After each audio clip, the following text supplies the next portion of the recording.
everybody, and welcome to another edition of Charts with Dan. It was a pretty slow weekend at the box office, but we have a lot of ground to cover today, including some inaccurate box office record keeping that I want to address. Also, the worst October at the box office in literal decades. We're going to catch up with what the cumulative box office looks like for 2025 versus 2024, update the market share for every studio. So there's a lot to get to. Let's jump right into it and look at the top 10 for this past weekend. Halloween weekend is traditionally pretty slow at the box office, but even by those standards, it was pretty slow.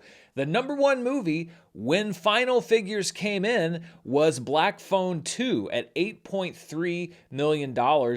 In second place was the film Regretting You. Paramount overestimated the movie by about $300,000 on Sunday and said that it was number one. It actually came in at number two with $7.8 million.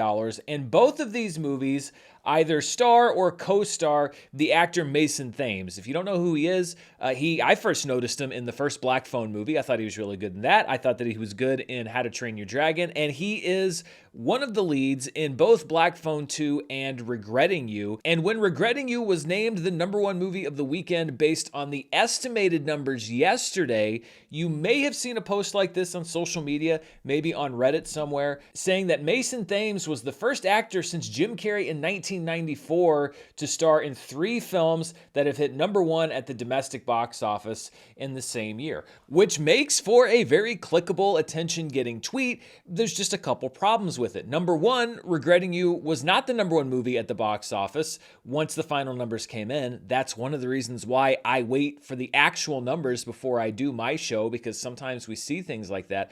But even if Regretting You had been the number one movie at the box office, I think that it's a very dubious claim to say that Mason Thames is the first actor since Jim Carrey to be in 3 number one movies in the same year. I don't think you actually have to go back that far. I think you only have to go back to 2021 when Zendaya was in Space Jam: A New Legacy, Dune Part 1, and Spider-Man: No Way Home. Now you might say, okay, well, one of those is an animated film. She did the voice of Lola Bunny. That doesn't count. Well, back in 2008, Robert Downey Jr. was in 3 movies that were number one at the box office. Iron Man, he had a cameo in The Incredible Hulk, and then he was in Tropic Thunder. And Samuel L. Jackson was also in 3 movies in 2008 that were number one. He cameoed in Iron Man, he was in Jumper, and he was also in Lakeview Terrace. But I understand people say, well, wait a minute, RDJ and Samuel L. Jackson 2008, those were both cameos in the end credit scenes. Nobody went to see the movie because of them. Well, that doesn't count. Okay, well, if you want to say that, you can go right back to Samuel L. Jackson. Back in 2002, he was in Changing Lanes, Star Wars Episode 2, Attack of the Clones, and Triple X, all 3 movies that were number one at the box office in the same year.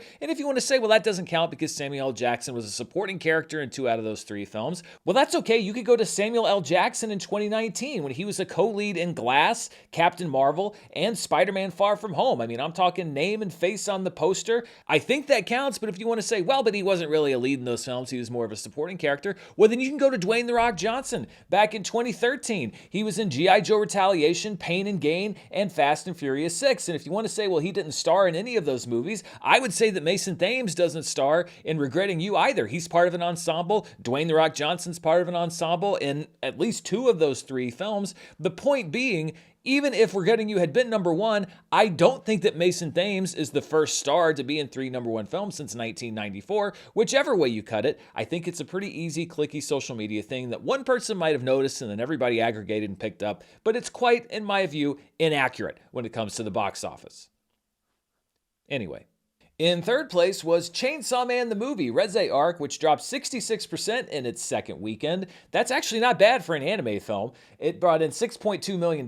Its domestic total now is at $30.9 million. K-pop Demon Hunters was back in movie theaters, including AMC this time, and brought in a reported $5.3 million. This is an unofficial estimate according to a few sources, so I cannot confirm this number because Netflix is back to not providing box office figures, but that is the unofficial number that I received, not directly, but that others received. Begonia expanded into wide release and brought in just over $5 million. In its second week, its domestic total is now at just over $6 million.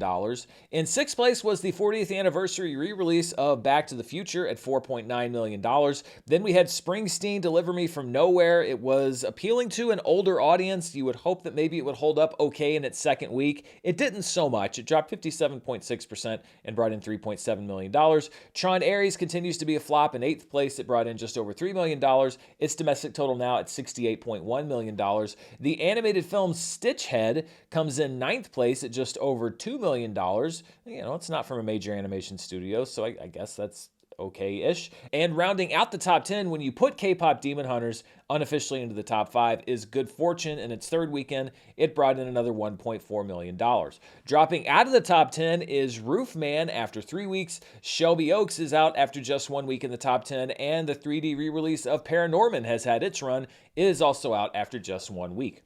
Looking at the biggest theater count changes for this past weekend, Bugonia leads the way. It added 2,026 theaters for a total of 2,043. Then we had Angel Studios' latest film, Truth and Treason, which lost the majority of its theaters. It's down 1,048. It was still in 653. Roofman lost 857 theaters. It's still in 1,490. Good Fortune lost 840, but it's still in over 2,100. And Gabby's Dollhouse, the movie, lost 793 theaters. It's now out of wide release in 579 theaters.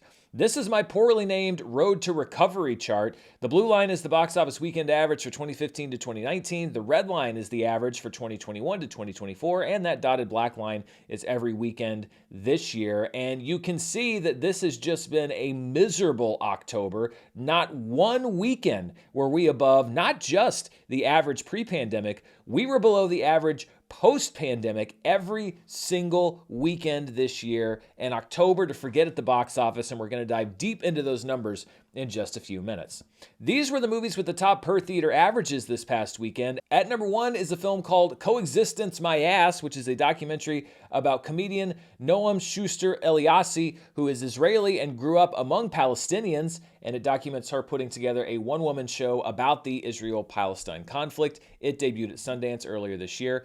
In 2nd place is another documentary called Mistress Dispeller, which was in 4 theaters. It brought in $3,729 per theater. Black Phone 2 comes in 3rd place at $2,518 per theater. Despite coming in 5th place on the box office charts, because it was in only 2,000 theaters versus the 2,500 to 3,000 of the other movies in the top 5, Begonia comes in at $2,461 per theater, and It Was Just an Accident continues its slow rollout. It's in 87 theaters and brought in $2,424 per theater. Looking at the top films in limited release, which I define as 1,000 theaters or fewer, at number 1 is Bahubali the Epic, which played in 448 theaters and brought in $825,000. I thought maybe it might get a little bit higher, but it still has apparently a road show and some other opportunities to see it coming up. In 2nd place, playing in 809 theaters, was the film Anniversary, which brought in just over $260,000. The movie stars Diane Lane and Kyle Chandler as the parents of a family thrown into conflict during a time of political upheaval. So pure fantasy. In 3rd place was Richard Linklater's Blue Moon, which brought in $244,000 in 313 theaters. It Was Just an Accident comes in 4th place with $210,000. And A24's If I Had Legs, I'd Kick You comes in 5th place, expanding to 261 theaters. It brought in just over $172,000. Well, let's look outside of the domestic marketplace and see what the top 5 films were internationally. That's all markets outside of the US and Canada. At number 1 is Chainsaw Man, the movie Reze Arc, which dropped 33% and brought in $12.5 million. So another week on top for an anime film internationally, and we may very well see that again because I read today that Demon Slayer Infinity Castle has been approved for release in China. It'll be coming out in just about a couple weeks, I think a little bit less than a couple weeks, and I think that it is very likely that we're going to see another big surge of box office for Demon Slayer once it hits the Chinese market. In 2nd place is Regretting You, which brought in $8.2 million, followed by Black Phone 2 at $7.3 million. One Battle After Another brought in $5 million, and in 5th place is a film from China called Her Turn, which is about a young girl who returns home to find that things have changed since she left. It brought in $4.8 million. When you take the international numbers, you combine them with our domestic numbers, we get our top 5 films worldwide. And at number 1 was Chainsaw Man, the movie Reze Arc, which dropped 48.9% from its worldwide total last weekend. It brought in $18.8 million. Its worldwide total now approaching $140 million. Regretting You comes in 2nd place with just over $16 million. It now has a $50+ million worldwide gross.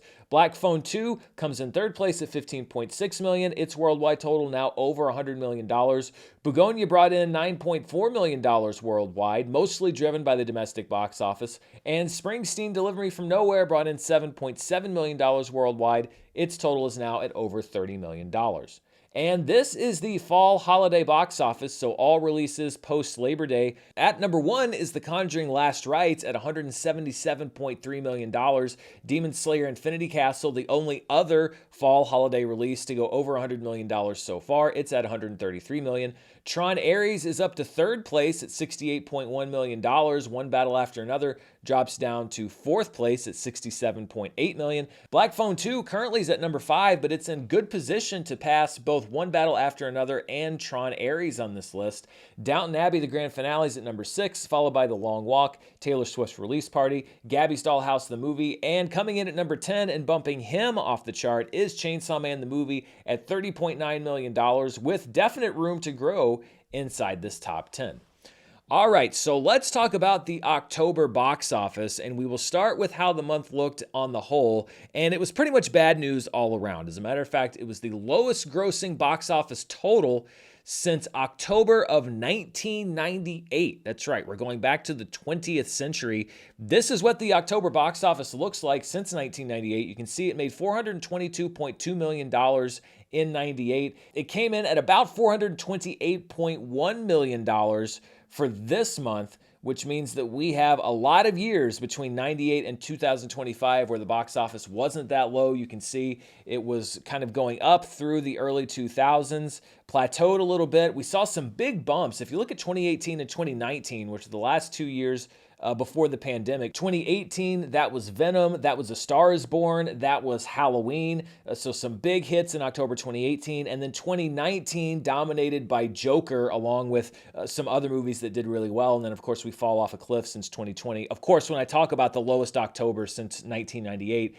it should be said that that excludes 2020, which is almost an asterisk year.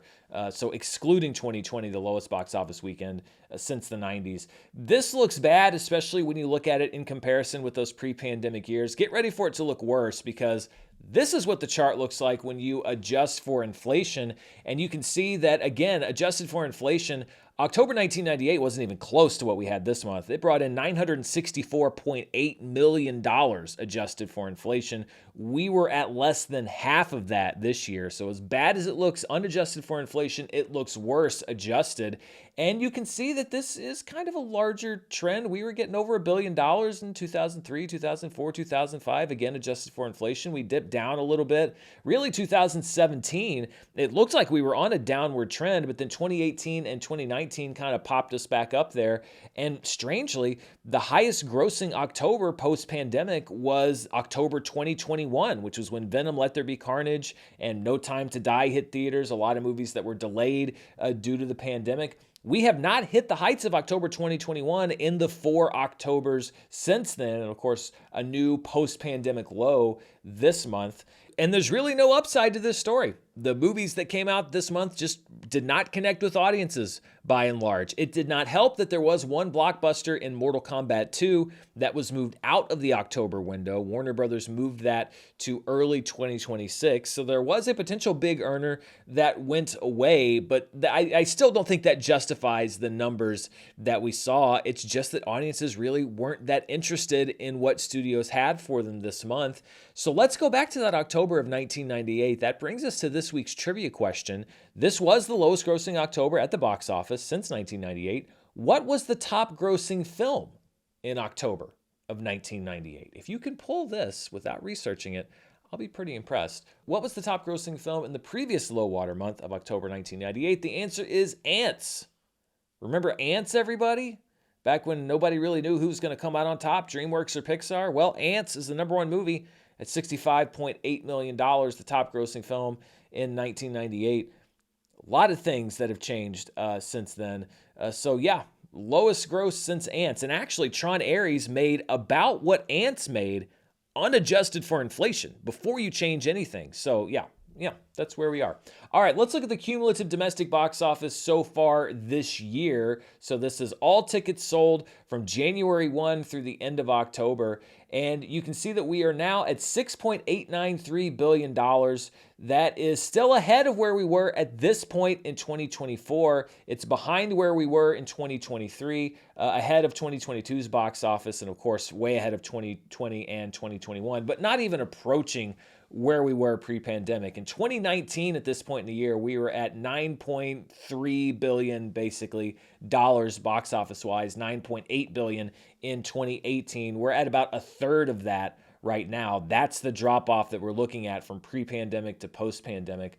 Right now, 2025 has currently brought in about $208.7 million more than where we were in 2024. But at the end of September, we were at about $245 million ahead of 2024 up to that point. So we've once again lost ground, and we're going to be looking to make up some of that ground, or at least hold steady in November. But that's going to be tough because November of 2024 was a very successful month box office wise. You had the beginning of Wicked, Moana 2 opened that month, Gladiator 2 opened that month. So if we don't want to lose more ground versus what we did in 2024, then not only do the big movies like Wicked for Good and Zootopia 2 have to hit, a lot of the smaller films have to hit as well. This is the theatrical market share for the year so far. Again, all tickets sold since January 1st through the end of October. And there really wasn't a whole lot of movement because it wasn't a huge month at the box office. I know a lot of people say, why don't you put the studio with the biggest slice at the beginning? It's because I want you to be able to track over time what the studios have done. So that's why Disney has a smaller market share than Warner Brothers, but it is currently, if you look at it starting from the right and going from the top down, the first slice. Disney lost about 0.5% of its market share from the end of September to the end of October, which is bad because they put out one of their hopefully big movies for them in October, which was Tron Ares. So that came out and they still lost market share. They're at 25.7%. Warner Brothers lost about 1% market share, but they still lead overall with 26.8% of all tickets sold. Universal in third place at 18.2%. It picked up about half a percentage in market share. Paramount picked up a little bit, 0.3%. It's at 6.5% for the year. Sony picked up about 0.4% market share. It's up to 7.8% for the year. Lionsgate currently has 2.9% market share. Amazon is not even on the chart. It doesn't really have enough to list. It lost about 0.1% market share. And all other studios currently selling about 10.6% of tickets when it comes to box office revenue.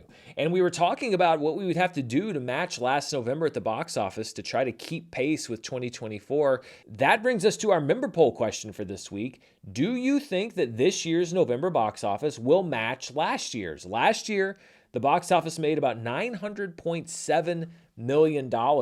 Now, some key releases in the month of November that would have to contribute to that: Predator Badlands, which opens this upcoming weekend. Now You See Me, Now You Don't, which opens in a couple weeks. The Running Man, also opening in a couple weeks. Wicked for Good, obviously a big one. And Zootopia 2, which is going to have its, I guess you could call it its biggest days of box office, or some of them, which will be its opening 3 or 4 days in the month of November before we get to December. Moana 2 was able to rack up a lot of money last year in the last few days of November. So when you look at these releases, and there's some movies like Wicked for Good that are projected to open higher than the previous film, do you think that it will match what we did last year? You can vote right now on the member poll. I will reveal the answer on next week's show. And going back to last week's member poll, I asked you, what was your favorite October theatrical release? The number one answer was a movie that didn't play everywhere, which is Frankenstein. It hits Netflix this upcoming Friday, but it was the number one answer for people that voted in the poll. The number two answer, well, this explains a lot about what we've been talking about on the show so far, was nothing / I didn't go to the movies this month with 15 votes. Yikes. In third place with 14 votes was Roofman. Good Boy came in fourth with 13 votes. Tron Ares comes in fifth with 12 votes, although I have to say more than one person said I'm only voting for Tron Ares by default because it's the only movie I saw in theaters in October. And coming in sixth place was Black Phone 2, the only other movie in double digits, which had 10 votes. So that's what's going on at the box office. Let's take a look now quickly at the world of streaming, and we'll start with the latest numbers from Netflix ahead of the new ones, which will be coming out later today. This covers the week of October 20th through the 26th, and the number one program on Netflix was Catherine Bigelow's latest film, A House of Dynamite, which opens in the number one spot at 22.13 million views. In second place was the documentary The Perfect Neighbor at 20.2 million views. K-pop Demon Hunters keeping a lock on that third spot, another 14.6 million views. I believe it is now over 400 million views overall on Netflix. The Elixir comes in fourth place at 11.39 million views. The Elixir is a zombie movie from Indonesia. Keira Knightley's The Woman in Cabin 10 comes in fifth place at 9.85 million views. In sixth place, we have a series from Italy called The Monster of Florence about trying to track down a serial killer at 9.62 million views. Nobody Wants This Season 2 debuts at number 7 on the charts with 8.59 million views. Then we have the Netflix original animated film The Twits at number 8. Don't Say a Word, which is an older movie, it's almost a 25-year-old movie, comes in at number 9 at 7.63 million views, if that's the movie I'm thinking of. And rounding out the top 10 is Caramello at 6.71 million views. Let's take a look now at the latest from Nielsen. Now, Nielsen is domestic only. They're not global numbers like we just saw, and they're also delayed by about a month because that's how long it takes them to crunch the numbers, I guess. I don't know. So this goes for the week of September 29th to October 5th, so going into the beginning of October. And when we look at the most watched streaming movies, at number 1 was the Amazon Prime original movie Play Dirty, which was written and directed by Shane Black, starring Mark Wahlberg, at 13.13 million hours watched. K-pop Demon Hunters comes in a close second at 12.18 million hours watched. Then we have the Netflix original film Ruth and Boaz at 5.6 million hours watched.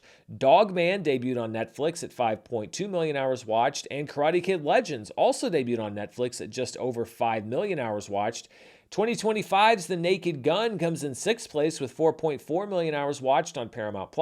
Then we have Superman at number 7 and Elio at number 8. The Lost Bus, starring Matthew McConaughey and America Ferrera, comes in at number 9 with 3.46 million hours watched. And About My Father, which is not a Netflix original film but was on Netflix, comes in at number 10 at 3.11 million hours watched.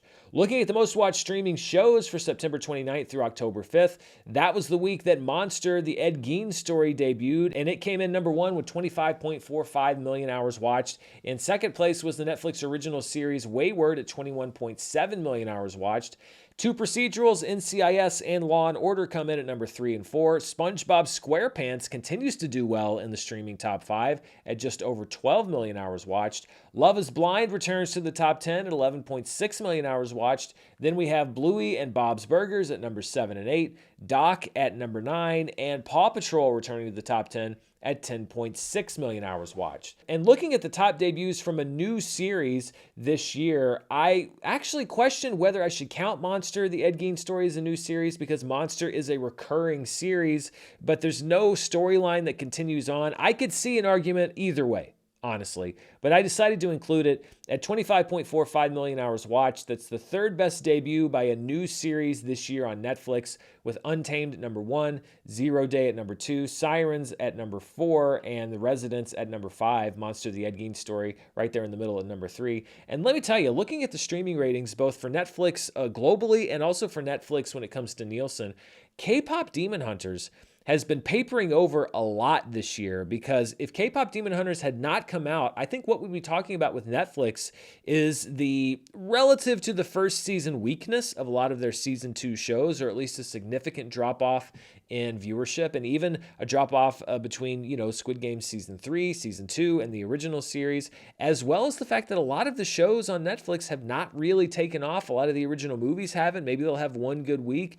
K-pop Demon Hunters has really made Netflix's year a triumph. If it wasn't around, I think it'd be a different story so far. These were the top 20 streaming shows by watch time per available episode. So you take the total hours watched divided by the number of episodes you can watch. That's how you get this number.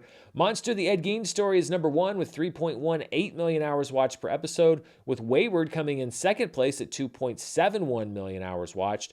Black Rabbit is in the top 3 at 1.2 million hours per episode. House of Guinness is in 4th place at 1.13 million hours per episode. Then we have Doc coming in at close to 900,000 hours per episode. Wednesday still in the top 10 with just over 600,000 per episode. Halo is at number 7. This is interesting because Halo was considered to be a somewhat failed series on Paramount Plus. It just debuted on Netflix and actually did pretty well. Over 500,000 hours watched per episode.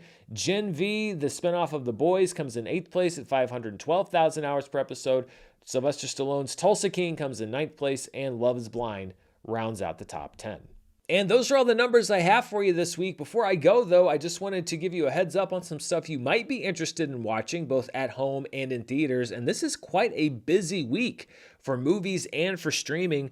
First of all, starting today, if you have not seen Black Phone 2 in theaters, you can now watch it at home via premium video on demand, or you can also purchase it digitally. The Smashing Machine, also available to watch at home today via premium video on demand and digital purchase. Hitting theaters tomorrow is a special event, Mary J. Blige for My Fans. It is a live recording of the concert that she did at Madison Square Garden this past April. And if you didn't see the Fantastic Four First Steps in theaters, or you want to watch it at home, it will hit Disney Plus tomorrow on Wednesday. On Thursday, getting a jump ahead of other movies in theaters is Karen Kingsbury's The Christmas Ring, which will be in wide release. It is a holiday romance distributed by Fathom Events. Debuting on Peacock this Thursday is a new series called All Her Fault. All 8 episodes will debut on Thursday. Sarah Snook plays a mom who goes to pick up her son from a play date, only for a stranger to answer the door, who doesn't know who she is and doesn't know who her son is. So it's kind of a mystery thriller kind of thing.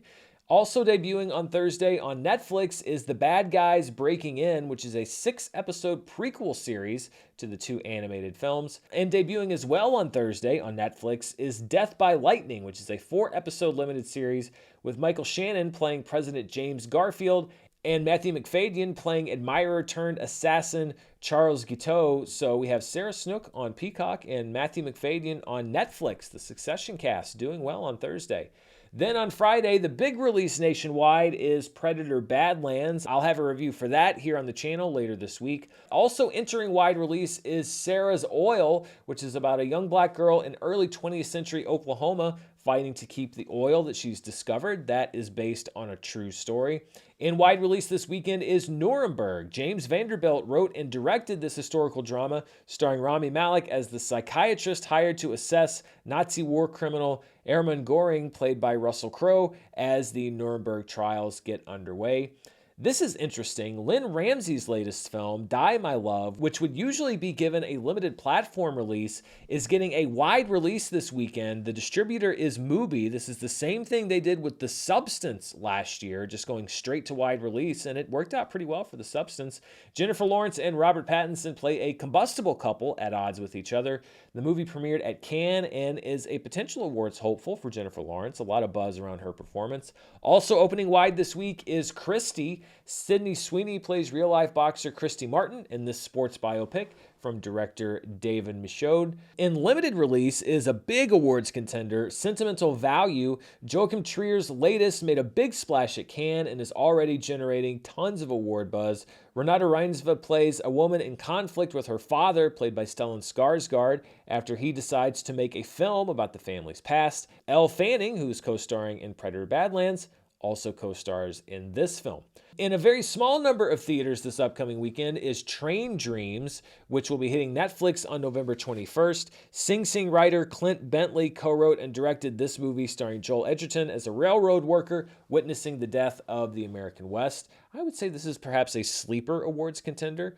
And also in limited release is Peter Hujar's Day. Ben Whishaw plays photographer Peter Hujar, and Rebecca Hall plays his friend Linda Rosenkrantz in a movie set in one room featuring only those 2 actors, which is based on a real recorded conversation. The movie debuted at Sundance.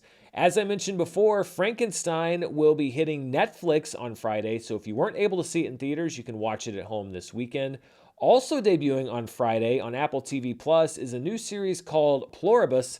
It is a 2-episode premiere, and the creator of the show is Vince Gilligan, aka the creator of Breaking Bad and co-creator of Better Call Saul. Ray Seahorn stars as an unhappy woman in a chaotic world. This looks very interesting. I've been looking at the promotional materials. They don't give a lot away, so I might have to check that one out. You know that fall is turning into the holiday season when the Great British Baking Show has its finale on Netflix, and that will be airing on Friday. Downton Abbey had its own finale, Downton Abbey the Grand Finale, which you can watch at home starting this Friday on Peacock, and Materialists will be making its streaming debut on HBO Max. So plenty to watch in theaters and at home this upcoming week. I hope you find something that you'll enjoy. Thank you so much for joining me for yet another episode of Charts with Dan. If you want to vote in things like those member polls and get early access to some of my videos, you can become a channel member right now. There may be a button that you can press that would allow you to join, or you can check the description below for instructions on how to do that. But most of all, whether you're a member or not, thank you for spending part of your day here with me. Be sure to stay tuned right here. I've got more reviews, my live show, etc. coming up this week. Until next time, stay safe, and I'll see you then. Bye.